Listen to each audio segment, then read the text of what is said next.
Well, now that the suspense on cabinet portfolios is over, we asked India Inc. as well as market gurus what they thought the government will first try to tackle.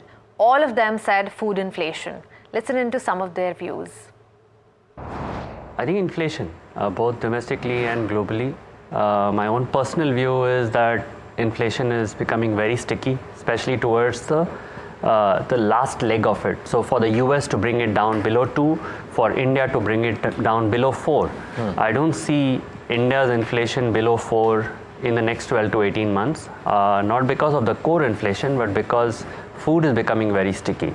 And that is resulting in the inflation number being higher. And we've had some policy related discussion with the ministry level, and we highlighted that maybe this is not the right benchmark to look at, because 55% is food, which cannot be controlled by monetary policy.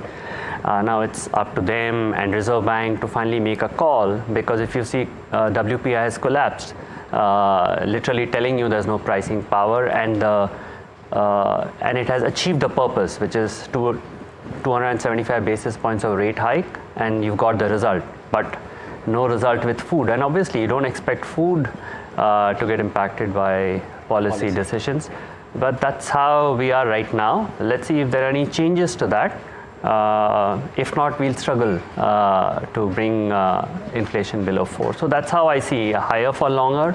And even for the US, I think it'll be very sticky. It'll be very difficult for Fed to actually cut substantially. The Prime Minister is an inflation hawk. So that is what informs all policy making. So, the classic example of this is COVID. When the world was distributing cash, this government chose to distribute food, because cash would leave an inflation imprint that will hurt later. And the FOMC context is precisely there, right? They're still struggling to get inflation back to where they want it to be. So that does not happen. And what happens instead is an endeavor to lift India's growth rate, because at 7%, X number of people get jobs, at 8% that number goes up materially. So you lift India's growth rate, and at the same time you don't let inflation pressures build. It's a very tight balancing act, but this is what I think the government is going to attempt to do. And then you just imagine how bullish that is for stocks. Yeah. Okay, that's Goldilocks multiplied by 5. Continuing on this thread of food inflation, vegetable prices have risen sharply.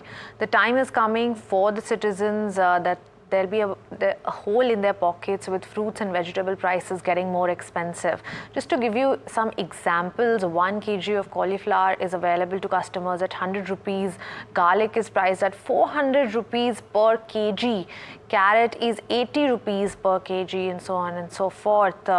Shravan is also starting from August, and vegetables are bought in large quantities during this period. The sellers are saying that the prices of vegetables have increased due to rain.